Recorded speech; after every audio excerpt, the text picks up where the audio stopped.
makambo kotongisaka bandaku ya kolala epai ya noko Pierre tope noko Manuele eza makambo akala po ebele batomba ba victime na mbula ya makasi bandaku ekwela bango bazwa makama ya ndenge na ndenge yango solution yango yo entreprise Muteba Construction et Service amemeli bino po na batravaux na bino ya construction olingi kotonga ndaku ya kitoko na ba condition ya kitoko s'il vous plaît contactez Muteba Construction et Service po bango basalaka na ba ingénieur qualifié batangela yango na classe na entreprise Muteba Construction et Service okokuta ba service lokola bâtiment génie civil architecture intérieure électricité peinture menuiserie carrelage plomberie climatisation pe basalaka immobilier fabrication bloc forage d'eau construction métallique et en aluminium bomi tungisa lisusu te bazali kobeta yango dada boyoka ye moko mais c'est Filemon Muteba ndenge ya communiquer na Muteba service tozana ba service lokola construction à bâtiment tozana construction à route tozana forage d'eau tozana fabrication à bloc tozana décoration intérieure donc entre décoration intérieure na ngina loba tozana plâtre tozana peinture tozana électricité donc nyonso etali bâtiment tosalaka yango na Muteba service autopesi yango ba chance ebele yoko banga te numéro zaka nango facile numéro pe moko wana et puis eza société ya mwana mboka alongoli chômage ebele 500 travailleurs yango soki o soutenir akoma pe na 5000 travailleurs akoma na 5000 papa mama olingi batongela yo ndaku yo na suka bapesi yo kaka bakle okei kokota contacter entreprise Muteba Construction et Service bango bazali ba expert na makambo tali construction bazwami na Kinshasa na avenue Filemon numéro 1 na cité de la défense na kati ya Oasis na Bondal na entreprise Muteba Construction et Service. Voilà, bonjour, bonsoir, ça dépend de l'heure à laquelle vous nous suivez de partout, très chers abonnés. Bienvenue sur votre chaîne et puis na émission Nabino Moulinga Kamingi Bolandaka trop et trop. La nouvelle vient de tomber, très chers abonnés. Tout d'abord, je salue maman présidente Pauline Lumumba ou Azolanda Bisso depuis quelque part et puis na ba membre nyon surtout il y a RDC Monde. Bino ba obolinga kabotonga ndaku na bino avec professionnalisme. Bozo architecte ya libanda te o wapi ba koya ko pesa bino ba sele bino makambo ba sele bino construction et puis ndako kwei na espace ya 1 mois. Donc vraiment contacter monsieur Muteba place o wapi ye akosela yo plan na yo normal et puis ba kotongela ndako comme il faut. Très chers abonnés, la nouvelle vient de tomber. Nouvelle vient de tomber. Un plan du Rwanda oh wapi ba planifier qui pour ko déstabiliser le président Félix Antoine Tshisekedi est commis. Pourquoi j'ai dit ça? C'était entre avant-hier. Na yaki a on a dénoncé que non, il y a un groupe de Rwandais. Balobi que non, le jour Tshisekedi a kosala discours na bango, ba ko kende devant ONU, place au wapi 79e session au wapi Tshisekedi a participé parce que y peut faire aloba discours na ye. Parce que Kabola qui président Moussou, président ya Turquie, Moussou DAP lobaki. Parce que tu sais qu'il dit, il était programmé mercredi à Lelo au wapiye fois loba apé sa discours naï. Kagame a mobilisé plusieurs Rwandais. Nakati ba Rwandais wana plan ezalaki nini bazala deux plans.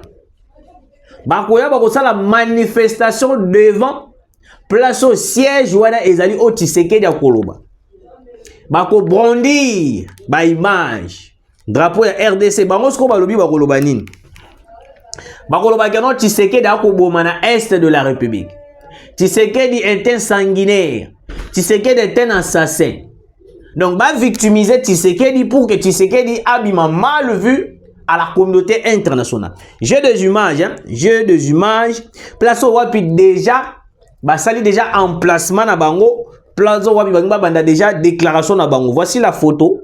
Malgré tout, j'ai la vidéo aussi, mais tout d'abord, je vous montre la photo. Voici la photo. En plus, le monsieur Wapi Batelemi devant place Wapi Tshisekedi du fois ça là, la discours na ye. Le monsieur a été pris dans une photo na Rwanda. Asimbi drapeau ya Rwanda très bien. Et puis son côté morphologie na déjà le oh c'est un Rwandais. Mais le monsieur vu qu'il est un pion du Rwanda de Paul Kagame, ba vandi ba sali complot na bango. Ba lobi non. Awa ndenge zaboye, il faut toke nango tout droit au but. Nous allons salir le match du président Félix Antoine Tshisekedi. Moi, je ne suis pas de l'IDPS. Je l'ai toujours dit que non, je ne suis pas de l'IDPS. Je n'ai pas un parti politique prise au Wapi na ko défendre bango. Non, je n'ai pas un parti politique au Wapi na ko non, je soutiens seulement les avancées et puis les prouesses de Mama Fifi Masuka. Parce que c'est une dame très bien, une dame qui fait réellement, qui fait bien son travail. Contrairement à gouverneur autour na bango na mboka na biso. Ndeti gouverneur ya Kinshasa Daniel Bumba. Je n'arrive pas à comprendre le gouverneur en question. Sokazo sala nini a réellement na Kinshasa. Yango moni na lobaki yango l'autre fois. Monsieur le gouverneur Daniel Bumba, si vous sentez que en vous vous êtes incompétent, il est temps de laisser le pouvoir. Parce que nous, là, on ne peut pas travailler avec des incompétents. On a besoin de travailler avec des gens qui sont compétents, comme Madame Fifi Masuka, au Wapi, a transformé Lualaba, au senti que Lualaba est comme la poteau. Donc, des gens, qui préfèrent le Kinshasa, qui nous vivre, qui nous vendent la banque de Lualaba. Nous sommes grâce à Madame Fifi Masuka. Je ferme cette parenthèse parce qu'il y a un autre Zali na Masolo Nabiso. Alors, Basangani. Baeti liboso ya siège ya ONU. Baeti liboso ya siège ya ONU. Place au Wapi, ils ont commencé ya ko crier balobi Tshisekedi un sanguinaire. Tshisekedi azo massacré ba Rwandais, azo massacré ba Banyamulenge. Moi, je l'ai toujours dit ici. Je mets quiconque en défi. Congolais moko, nalobi demi Dakar te. Na lobi pe muto aza congolais 50-50. Mais na lobi un vrai congolais de père et de mère. Na mboka na biso toza na plus de 400 et quelques ethnies. Ethnie lingo laksa ekolo, toza na ba Congo, toza na ba Yaka. Je n'ai jamais entendu dire que non, eza na ekolo moko na mboka na biso komo nango Banyamulenge. Na yoka yango te. Na yoka yango ata mukolo moko te, même ata papa abotinga. Même à na quartier, même à ndenge tu vanda kabi na yo quartier baloba langa kenon omoni ndenge na mboka na biso to da kabi eza na ekolo boko komona yango Banyamulenge ba existaka te. Ce sont des Rwandais ba kimaka guerre na Rwanda ba ye ko vanda pa na biso to pesa bango espace ba komi ko vanda ba lelo pe ba komi pe ko tombola mapika. Et puis chose grave ba koma ko réclamer mabele. Tovandi awana ba ekolo ngoni batandu entre te batandu te ba zombo si je me trompe pas entre ba zombo ekolo moko boye mi ezala rappel mingi na Angola. Ils n'ont jamais réclamé de terre. Tovandi na ba Congo to tukala ko mona place moko te un Congo a ko réclamer Congo central. Tovandi na ba Yaka to mona place moko te mu Yaka ko réclamer o bandundu to boye à moins que Kabila kotisa ka biso un faux chef coutumier na kombo ya zombie o wapi ba kotisi ba Rwandais lelo ba koma o conflit teke Yaka basi ba miseli biso sous forme ote mobondo ba ko boma kuna na bandundu tout là alors que on a vécu avec des teke et Yaka tout cas on a place moko ba bomana te depuis Mobutu ti lelo to mona place ba teke ba Yaka ba bomana te à part Kabila tango aye a kotisi la biso wana à l'époque Mouzito était premier ministre. Bakoti c'est la biso batuboko bayaka na bangombe bautaka Rwanda bakote libiso bayina bangombe oteto côté ka bangombe depuis que bakota na République démocratique du Congo départ ya Kabila nde batu wana lelo bazwa ba machette bakoma ko kata batu lokola na boucherie. Mais chose grave eza que non soupçon moko pe ezo circuler na boyi na kota na désordre pour na bungisa bino mémoire mais na kolobela yango pe soupçon moko ezo circuler kombo ya Kabila ezali cité parmi le 10e secrétaire général ya ONU. Naebisaki bino soki Kabila akomi secrétaire général ya ONU, cela veut dire que non, AFC va intégrer MONUSCO. Oui, ils ont plein d'Américains, na ba occidentaux bango nyonso tout. Balingi bazwa Kabila, ba komisa na place wana pour que akoma na avantage. Ya ko faciliter bango na ba makambo nyonso tout ba ko ça.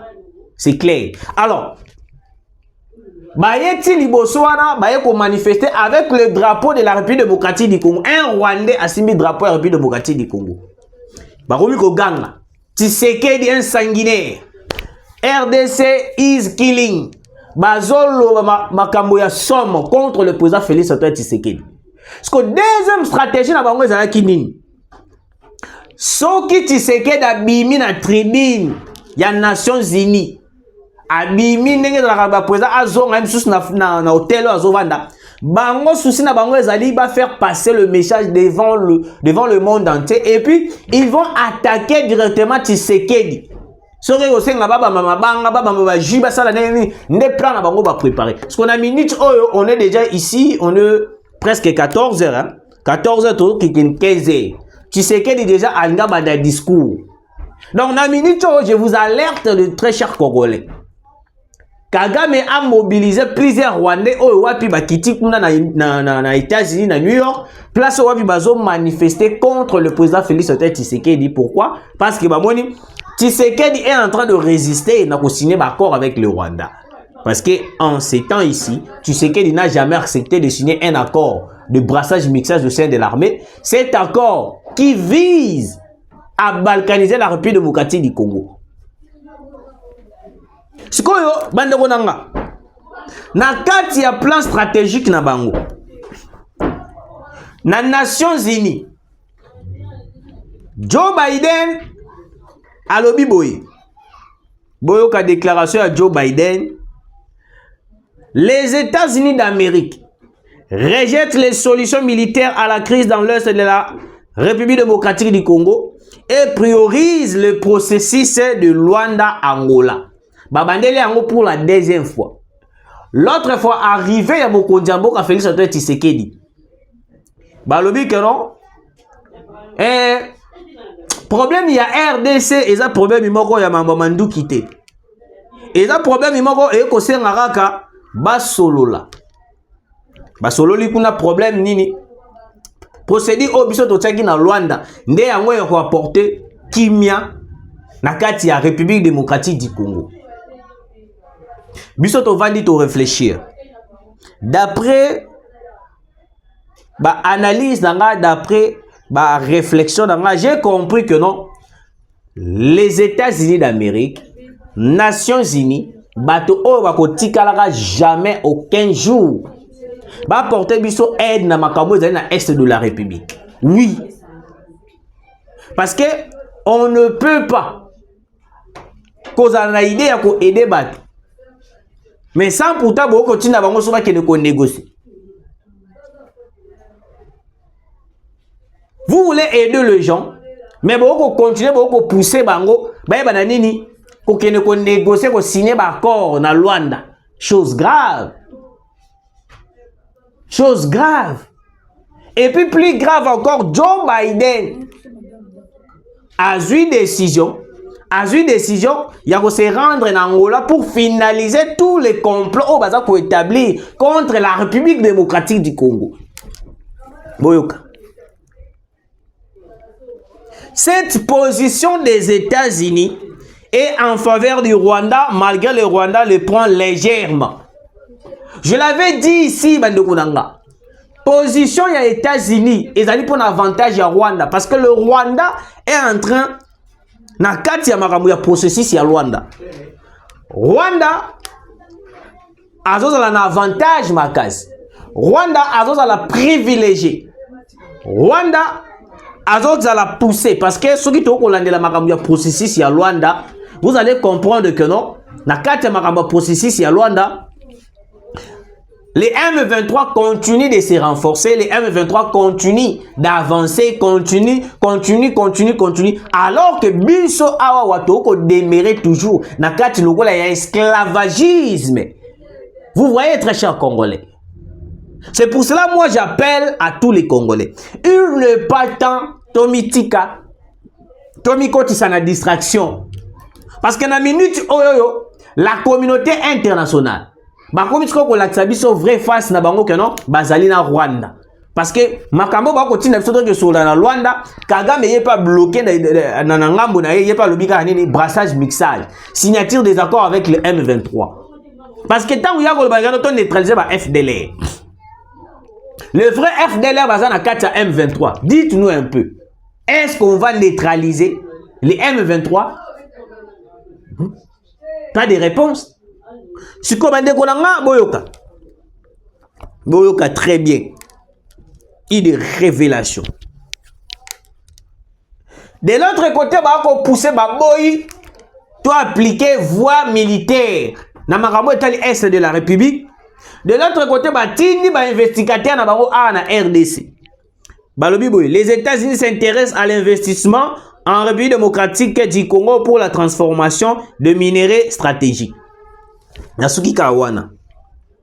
Baye awawa, bango ba komi kolobela biso makambu keno te. Ba investir, ba salaboye, ils nous ont donné ba proposition ya ndenge na ndenge. Le président de la République, en ces moments, on a besoin qu'on puisse rompre des accords qu'on a avec les États-Unis d'Amérique, même les Nations Unies. Oui. Parce que tout le monde a sincérité envers la République démocratique du Congo. Et ils ont tout d'abord, sensibiliser, alerter Paul Kagame pour qu'il a renforcé position à New York, pour salir l'image du président de la République. Parce que quand vous battez la réclamation en disant que tu sais qu'il est en train de massacrer, de tuer, les images vont circuler dans le monde entier. Parce que tant que les images vont circuler, le président de la République a mal vu. Le président de la République, on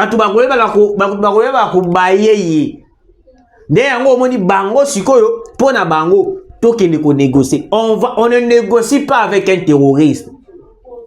On ne négocie pas avec un terroriste. Vous négociez avec un terroriste, sachez-le très bien. Les loto lobby à Kobalukelayo. C'est ça. C'est ça. Ils en passent. Chikoyo. De l'autre côté, Kabila est cité parmi les 10e secrétaire général de l'ONU. Je vous l'avais toujours dit. Au fur et à mesure, Tshisekedi est en train de résister, de signer un accord avec le Rwanda. Sachez-le très bien que non, Kabila a causé poste de secrétaire général de l'ONU. Quand Kabila a causé poste de secrétaire général de l'ONU, il a une facilité. Plan et cause la nini. Ils vont intégrer le AFC dans Katia Monusco. Jean-Pierre Lacroix, il n'est pas question que non, MONUSCO a quitté le sol congolais. Nous allons continuer de collaborer jusqu'à ce que nous allons se sentir que notre ali a vraiment kimia écouté. Pour nous, kimia est allé nini, tokenika ko négocier. Mais très chers Congolais, écoutez. Nous allons toujours continuer à collaborer avec les États-Unis, la Nations Unies, la MONUSCO, alors que non, ceux qui sont des auteurs, il y a autres qui vivent à l'Est de la République. Mais c'est pas normal. C'est pas normal, je vous dis. Nous allons continuer à collaborer avec des gens qui nous tuent, qui nous massacrent, qui nous pillent à l'Est de la République, qui pillent le minerai congolais. Mais non, très chers Congolais. Ah, bande konangai Congo na biso ndenge zali boye ba dongolo biso ba koluka yango de partout. RDC, les potentiels. Agression rwandaise, discours de Tshisekedi à l'ONU. Le ton est à la fermeté. Plusieurs localités de Banyali Kilo passent sous contrôle de FARDC. Le Wazalendo et le FRDC basala ki opération moko ya makasi place au wapi ba localité ebele ya Banya Likilo et commis sous contrôle ya FRDC et puis des Wazalendo.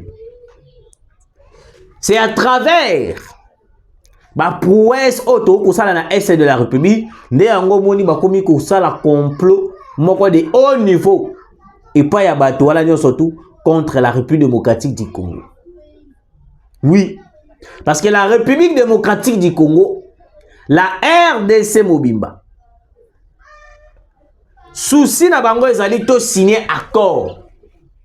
To signer accord ezali brassage mixage au sein de l'armée pour être dans un avantage na bango. Parce que tangu ba ko mona biso to ko sala ba prouesse.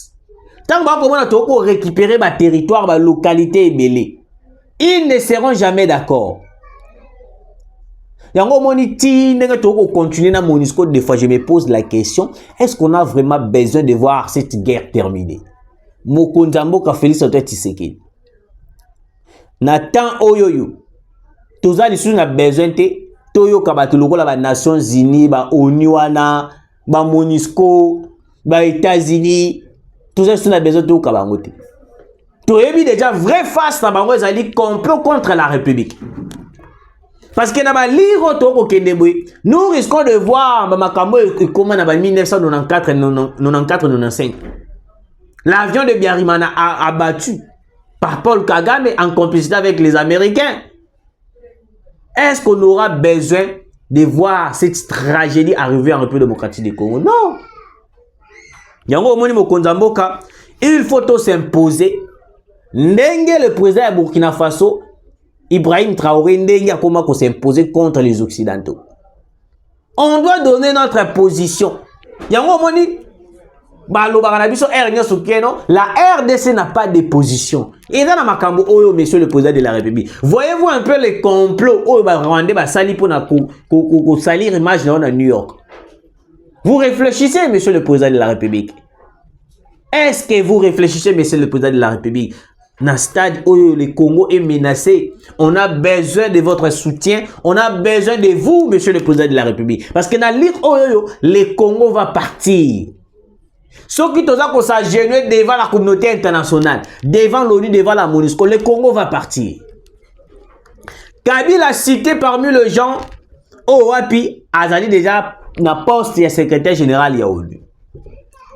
Place au Wapi, ba décision ébélée ya République démocratique du Congo, ONU abana koyamba, et ba nous ala triquer.